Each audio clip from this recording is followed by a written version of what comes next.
Bismillahirrahmanirrahim. Assalamualaikum warahmatullahi wabarakatuh. Selamat bertemu kembali dengan saya, Untung Juwanto.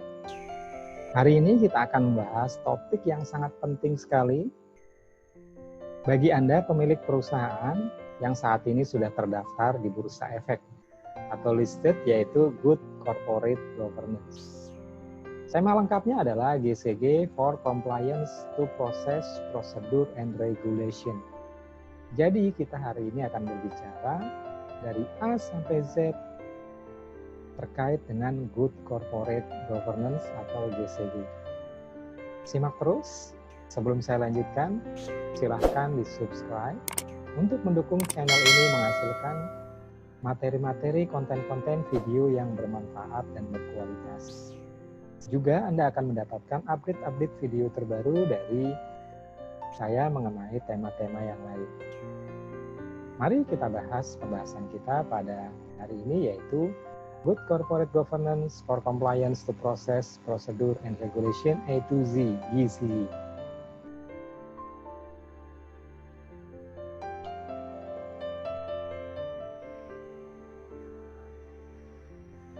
Bersama SIC Consulting dan UJ Consulting, kolaborasi dua consulting untuk membahas kita pada tema kali ini. Pertama, kita akan berbicara mengenai sejarah dari Good Corporate Governance. Konsep Corporate Governance yang komprehensif dimulai dan berkembang setelah kejadian The New York Stock Exchange Crash pada tanggal 19 Oktober 1987. Di mana cukup banyak perusahaan multinasional yang tercatat di Bursa Efek New York mengalami kerugian finansial yang cukup besar. Pada saat itu, untuk mengantisipasi permasalahan internal perusahaan, banyak para eksekutif melakukan rekayasa keuangan atau window dressing, yang intinya adalah bagaimana menyembunyikan kerugian perusahaan atau memperindah penampilan kinerja manajemen dan laporan keuangan. Nah, di sini saya punya videonya mengenai New York Cross-Check Exchange pada tahun 1987. From the Independent News, this is USA Tonight with Brad Holbrook. Good evening. Today is Black Monday, the day the Dow dropped more than 500 points, the day the Dow dropped more than 22%, almost double the rate of the Black Monday that signaled the beginning of the crash of 1929. But this crash of 1987 is not just an American experience. Around the world, stock markets fell faster than a skydiver without a parachute. The panic starting in Tokyo this morning while the West slept. One cause of the sell-off was reaction to last week's 236-point drop in the Dow. The result, the Nikkei average was down 260 yen. Then, like a plague, sell fever headed west. In Frankfurt, fears of higher interest rates in the U.S. triggered the drop there. In 2.5 hours of trading, the Commerzbank share index fell 132 points. In London, an even larger drop. The British market, trying to cope with Friday's national computer failure, was thrown into a near panic. The result, the London Financial Times index down more than 183, the biggest one-day drop in Britain's history. And from there to Wall Street, where the numbers speak for themselves. Unofficially, the Dow stands at 1738.41, a drop of more than 508 points, with a volume of more than 604 million shares. Proof, as Alec Roberts reports, that the panic hit a fevered pitch. From the opening bell, the market was in free fall. After last Friday's record 108-point loss, analysts had expected a rally. Instead, it's a panic. Everyone's in panic. Everybody, we're trying to find a bottom. We're trying to, I'm as a floor broker, I see stocks trading 10 points below where they traded Thursday, and I'm saying this has to be the bottom. And then they trade 5 points lower than that. By noon, the market was down about 150 points. The tape delayed by more than an hour. But it only got worse as trading brokers struggled to cope with a blizzard of sell orders. New Mexico, we have some work here to do. You want to buy. Since the market hit a high of 2,722 last August, it lost 17.5% of its value to 2246 by Friday, and another 508 points today. More and more analysts believe that the bear market is here to stay. It's not that the economic news is so much worse. In fact, some indicators are showing unexpected strength. It's the psychology that's changed. While for 5 years investors have looked at the economy as a glass that is half full, now they're seeing it as half empty. Reasons for the decline have been floating around for months, an accident waiting to happen, according to one analyst. Renewed inflation fears with the decline in the dollar, rising interest rates, and huge budget and foreign trade deficits, a nation living for too long beyond its means. The results of the decline will hit millions of people in their investments, pension plans, their mutual funds, and eventually every segment of the economy. Higher interest rates, for example, will hurt the housing market. Even normally optimistic analyst Larry Wachtel doesn't see a quick recovery. What usually happens in cases like these where the psychology has been so scarred is that once there is a technical rally back in which people unload on the rally, then you go through a long quiet period. The people that got out don't want to get in. The people that wanted to get in aren't sure about whether they want to get in now. And so you go through a long quiet convalescence period. President Reagan, however, was more optimistic. Where our productivity is up, so is our manufacturing product up. There is no runaway inflation as there has been in the past. So, as I say, I don't think anyone should panic. In New York, this is Alec Roberts reporting. Oh, but panic they did. Joining us now is Stephen Malin, senior economist for the Conference Board, the country's largest business-sponsored research organization. Stephen, there is late word tonight. I don't want to spring this on you unawares that on the Tokyo Exchange, there's a little bit of a rebound, or actually they're calling it a strong rebound on the dollar market there. Would that be an indicator that things here might sweeten up tomorrow? Well, I don't know if that's a sign that things will sweeten up. It's a sign that I think that the people in Tokyo don't want to see any more pessimism in America. It's a mild sign of slight confidence, but it is not a sign of optimism at all. What would it take to stem the losses here? Well, tomorrow's indications would be that you would see a market which is much less violently up and down. If we see something which is down but not violently down, if we see volumes, trading volumes, which are not quite so large, I think we would see a sign that this is starting to stem. In terms of 1929, which everyone's comparing this to as saying it was double that in terms of percentage of loss, there are a lot of other things that don't match up with 1929 in terms of the economy. How do you assess the effect this would have as opposed to the one in 1929? Well, this is a very different economy in the sense that it's a lot stronger economy, and most of all, it is a global economy. The 1929 economy did not have the openness of our markets. Mm-hmm. We are much more now a trading economy, an economy that relies on those foreign markets. And the key foreign market, as we learned today, is the financial market, and that to me is the big, big difference. Okay, now we have a lot of people that play with very big bucks in the financial markets. What about the rest of us who don't have more than a passing interest in the stock market? Should we be concerned or interested in what's going on? Oh, you better believe it. Everything that happened today should shake us up. First of all, people who have mortgages have to be concerned about their interest rates. Now, the interesting thing is that we're not going to see a violent rise in interest rates associated with this, and that's a good sign. Mm-hmm. But we might see a mild movement upward, and that's fine. What we may also see, however, is that savings plans and people who are involved in those are going to get hit because a lot of those are involved with mutual funds, and people who are in mutual funds got hit hard very well today. Mm-hmm. Now, what about looking at the blue chip stocks that everyone analyzes for mutual funds? They're very cheap tomorrow morning. Would you be interested in buying them this early? No, I wouldn't touch anything yet. What we're going to have to do is look at what happens when we wake up in the morning tomorrow and see what happened in the Asian and European markets. What could very well happen is that we're going to see signs of more chaos, and if we do, then you want to stay out. Stephen, do you see any winners in what happened today? Well, I'd like to be a stockbroker cashing in on some of the commissions today. Good point. A lot of activity there. Stephen Malin, thank you very much for being with us. Elsewhere, America's richest man, Sam Walton, who's chairman of Walmart Stores Incorporated, was unaware of the market plunge for most of the day today, and when he was told about it, Walton said he'll take care of his company and the market can take care of itself. Walton controls about 218 million shares of Walmart stock, which means he just lost about $1 billion today.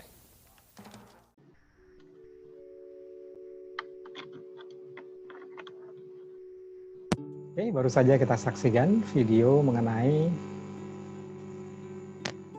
kejatuhan saham di New York Exchange tahun 1987 yang menjadi latar belakang timbulnya kesadaran akan penerapan good corporate governance atau penerapan tata kelola perusahaan yang baik. Mari kita lanjutkan materi kita pada hari ini.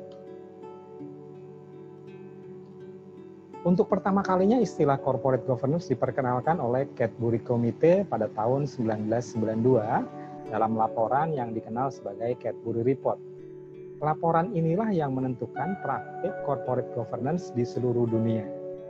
Menurut Cadbury Committee mendefinisikan corporate governance sebagai a set of rules that define the relationship between shareholders, managers, creditor, the government, employees, and other internal and external stakeholders in respect to the rights and responsibilities. Definisi ini berbicara mengenai seperangkat peraturan yang berhubungan dengan shareholder, manajer, kreditur, pemerintah, pegawai, dan pihak stakeholder baik internal maupun eksternal perusahaan. Kasus yang terjadi disebabkan oleh lemahnya tata kelola perusahaan. Kasus manipulasi dan keberangkutan perusahaan-perusahaan terjadi sekitar awal tahun 2000-an menimpa perusahaan-perusahaan raksasa, yaitu Enron, Tyco, Adelphia, Global Crossing, William Technology Companies, Qualcomm, Dynegy, JP Morgan, Case, Citicorp, AOL, Time Warner, dan Larsen Technology.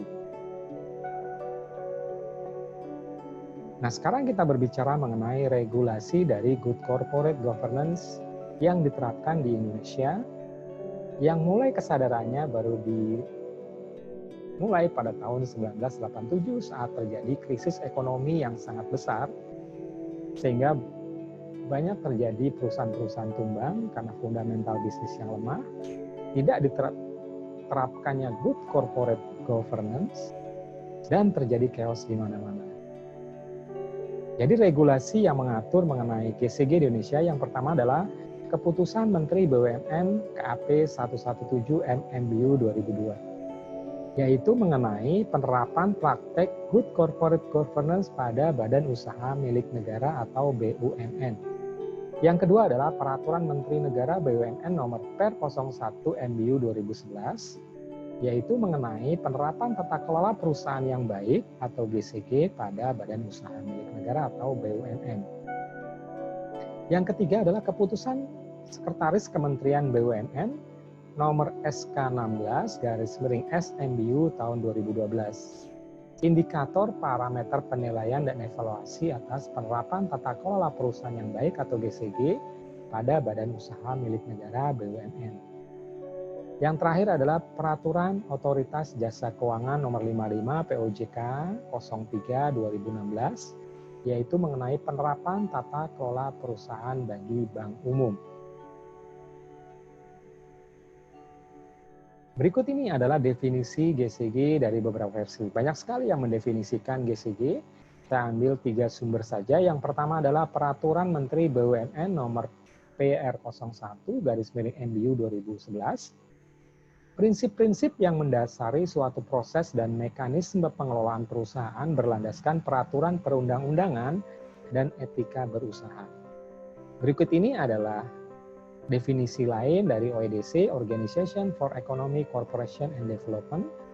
Good corporate governance adalah sistem yang dipergunakan untuk mengarahkan dan mengendalikan kegiatan bisnis perusahaan, mengatur pembagian tugas, hak dan kewajiban mereka yang berkepentingan terhadap kehidupan perusahaan, termasuk pemegang saham, dewan pengurus, para manajer, dan stakeholders. Menurut Komite Nasional Kebijakan Governance atau KNKG, good corporate governance adalah salah satu pilar dan sistem ekonomi pasar. Corporate governance berkaitan erat dengan kepercayaan baik terhadap perusahaan yang melaksanakan maupun terhadap iklim usaha di suatu negara. Mendorong terciptanya persaingan yang sehat dan iklim usaha yang kondusif. Kemudian ini adalah manual dari Good Corporate Governance. Direksi menyusun GCG yang terdiri dari 1 board manual, Yang kedua, manajemen resiko manual, sistem pengawasan intern, mekanisme pelaporan atas dugaan penyimpangan. Keenam ada tata kelola teknologi informasi, dan yang terakhir nomor 7, pedoman perilaku etika atau Code of Conduct. Berikut ini adalah prinsip-prinsip dari Good Corporate Governance. Yang pertama adalah transparansi. Transparansi adalah keterbukaan dalam melaksanakan proses pengambilan keputusan. Yang kedua, keterbukaan dalam mengungkapkan informasi material dan relevan mengenai perusahaan. Prinsip yang kedua adalah akuntabilitas, kejelasan fungsi pelaksanaan dan pertanggungjawaban organ perusahaan sehingga pengelolaan perusahaan dapat terlaksana secara efektif. Yang ketiga adalah pertanggungjawaban atau responsibility. Kesesuaian di dalam pengelolaan perusahaan terhadap peraturan perundang-undangan dan prinsip-prinsip korporasi yang sehat. Yang keempat adalah kemandirian atau independensi. Keadaan di mana perusahaan dikelola secara profesional tanpa benturan kepentingan dan pengaruh tekanan dari pihak manapun yang tidak sesuai dengan peraturan perundang-undangan dan prinsip-prinsip korporasi yang sehat. Yang terakhir, prinsip dari GCG adalah kewajaran atau fairness. Keadilan dan kesetaraan dalam memenuhi hak-hak pemangku kepentingan atau stakeholder yang timbul berdasarkan perjanjian dan peraturan perundang-undangan. Oke, tujuan dari Good Corporate Governance yang pertama adalah mengoptimalkan nilai BUMN agar memiliki daya saing yang kuat secara nasional maupun internasional. Yang kedua, mendorong pengelolaan BUMN secara profesional, efisien, dan efektif. Yang ketiga, mendorong Persero membuat keputusan nilai moral yang tinggi, patuh terhadap undang-undang, serta melaksanakan tanggung jawab sosial atau corporate social responsibility. Yang keempat, meningkatkan kontribusi BUMN untuk perekonomian nasional. Dan yang terakhir, tujuan dari GCG adalah meningkatkan iklim investasi yang kondusif. Berikut ini adalah hak-hak dari pemegang saham. Yang pertama adalah satu saham, satu suara dalam rapat umum pemegang saham atau RUPS. Yang kedua, memperoleh informasi secara tepat, waktu, terukur, dan teratur. Yang ketiga adalah menerima pembagian keuntungan perusahaan atau dividen, sisa kekayaan hasil likuidasi. Itu adalah hak-hak dari pemegang saham atau shareholders. Berikutnya adalah rapat umum pemegang saham. Setiap pemegang saham berhak mendapatkan informasi mengenai RUPS. Yang pertama, metode perhitungan gaji, honorarium, fasilitas, tunjangan dewan komisaris, dan direksi. Yang kedua, informasi mengenai rencana jangka panjang perusahaan atau RJP. Yang ketiga adalah rencana anggaran keuangan perusahaan dan laporan keuangan perusahaan. Berikutnya kita masuk adalah perlakuan yang setara kepada shareholder. Pemegang saham atau shareholder yang memiliki saham dengan klasifikasi yang sama harus diperlakukan setara, equal treatment. Berikut ini adalah fungsi Dewan Komisaris. Yang pertama, melakukan pengawasan pengelolaan perusahaan oleh Dewan Direksi. Yang kedua, membuat rencana kerja dan anggaran perusahaan atau RKAP. Yang ketiga, memastikan GCG telah diterapkan secara efektif dan berkelanjutan. Yang terakhir, fungsi Dewan Komisaris adalah melaporkan kepemilikan saham dan perubahannya.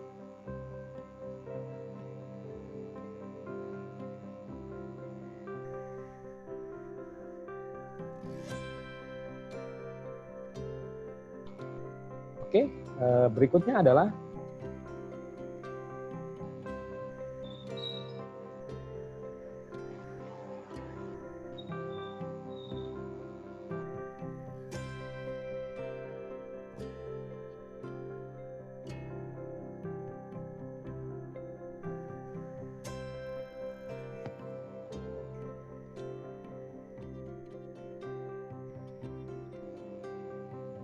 Berikutnya adalah komposisi Dewan Komisaris.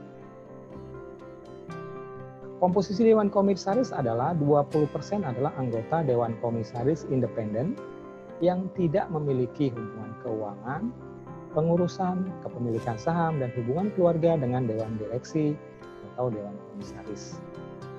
Kedua, Dewan Komisaris merupakan majelis yang tidak dapat bertindak sendiri-sendiri, kolektif, kolegial.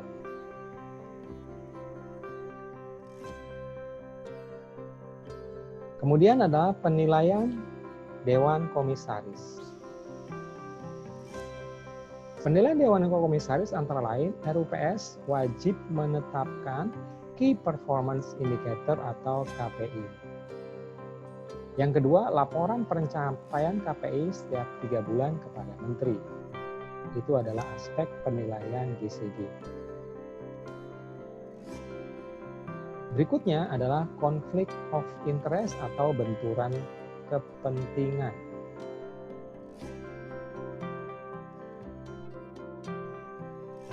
Dewan Direksi dan Dewan Komisaris dilarang melakukan tindakan yang mempunyai benturan kepentingan atau konflik of interest dan mengambil keuntungan pribadi.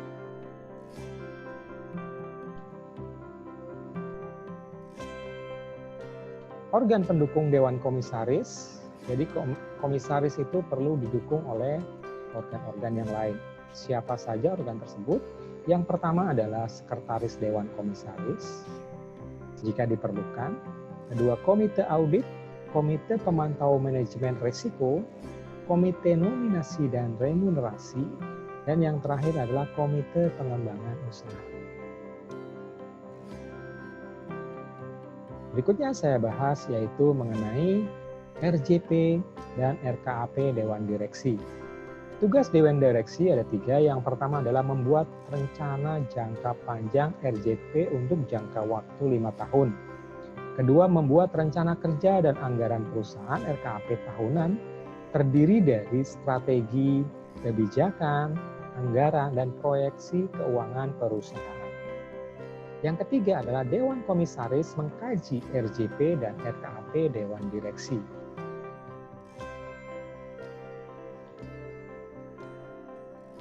Kemudian adalah risk management. Dewan Direksi membuat dan melaksanakan manajemen risiko sebagai bagian dari GCG.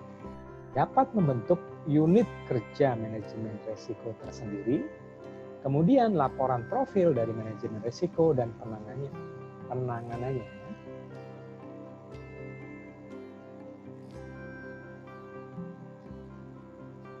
Ini adalah bagaimana mengontrol secara internal atau internal control system. Dewan Direksi membuat sistem pengendalian internal yang efektif dan pengajian risk assessment. Terdiri dari 4 bagian. Yang pertama adalah filosofi dan gaya manajemen. Yang kedua, integritas dan nilai etika. Yang ketiga adalah kompetensi karyawan. Yang keempat adalah pengembangan SDM. Monitoring proses sistem pengendalian internal, termasuk internal audit. Pengawasan internal. Dewan Direksi membuat Satuan Pengawasan Internal atau SPI di bawah langsung bertanggung jawab kepada Direktur Utama. Evaluasi sistem pengendalian internal atau internal audit, manajemen risiko, dan pelaksanaan GCG.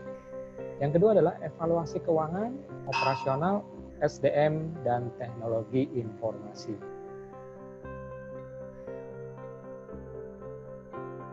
Berikutnya adalah corporate secretary. Fungsi sekretaris perusahaan di bawah Direktur Utama. 1. Memastikan pelaksanaan GCG. Yang kedua, menyiapkan informasi untuk Dewan Komisaris dan Dewan Direksi. Yang ketiga, sebagai penghubung atau liaison officer. Yang keempat adalah filing dokumen perusahaan, daftar pemegang saham, risalah rapat direksi, rapat Dewan Komisaris, dan RUPS. Berikutnya adalah information teknologi atau pengelolaan teknologi informasi. Dewan Direksi membuat tata kelola teknologi informasi yang efektif, menjaga dan mengevaluasi kualitas fungsi dari TI atau teknologi informasi.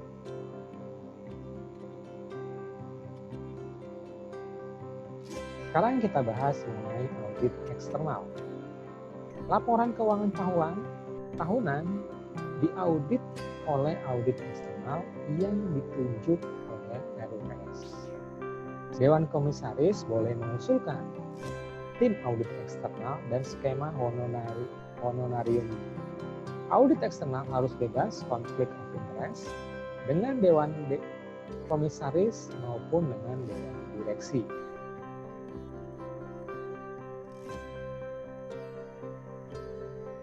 Berikutnya adalah kesehatan dan keselamatan kerja K3 dan kelestarian lingkungan dalam lingkungan kerja.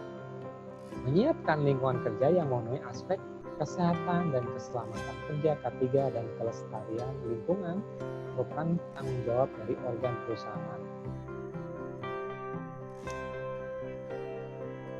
Kemudian adalah equal job opportunity, menjamin setiap karyawan mendapatkan kesempatan kerja yang sama tanpa membedakan etnik, agama, jenis kelamin, usia, dan penyandang disabilitas.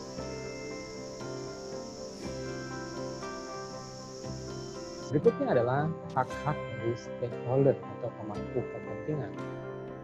Menghormati hak pemangku kepentingan stakeholders yang terdiri dari karyawan, pelanggan, pemasok, kreditur, dan masyarakat di sekitar perusahaan.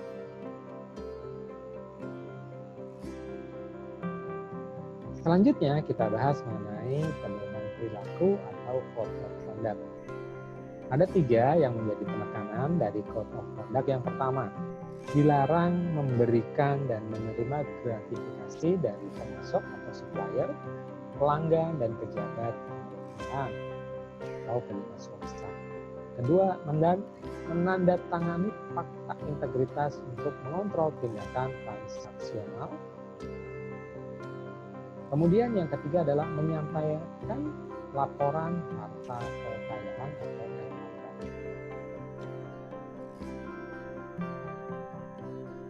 Berikutnya adalah bagaimana mengukur penerapan GCG pada perusahaan. Yang pertama adalah sosialisasi GCG di BUMN tersebut, efektif atau tidak. Kedua, asesmen dilakukan oleh asesor independen yang ditunjuk Dewan Komisaris. Yang ketiga, asesmen GCG dilakukan setiap 2 tahun. Yang keempat, review GCG dilakukan tahun berikutnya setelah asesmen. Yang kelima, penilaian dilakukan sendiri oleh self-assessment dan bisa dibantu oleh badan instansi pemerintah yang capable dan memiliki kemampuan untuk itu. Yang keenam, penilaian menggunakan KPI yang ditetapkan Sekretaris Kementerian BUMN. Dan yang terakhir adalah hasil asesmen dilaporkan di RUPS.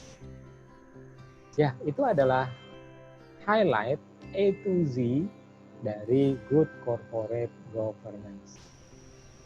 Jika ada yang belum jelas, silahkan post di komen di bawah. Kita akan bahas lebih detail mengenai A to Z GCG, Compliance Process and Procedure. Ini adalah profil saya.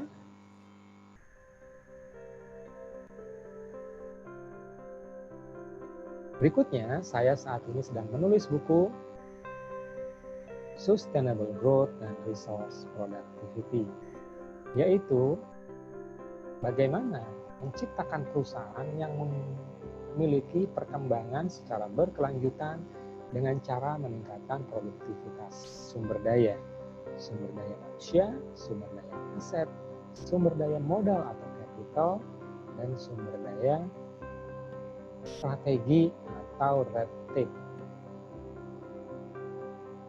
Demikian yang dapat saya sampaikan. Terima kasih atas perhatiannya. Semoga bisa memberikan manfaat yang besar kepada Anda dan perusahaan Anda. Jika video ini bermanfaat, silahkan di subscribe, like, and share. untuk mendukung channel ini terus memproduksi video-video yang berkualitas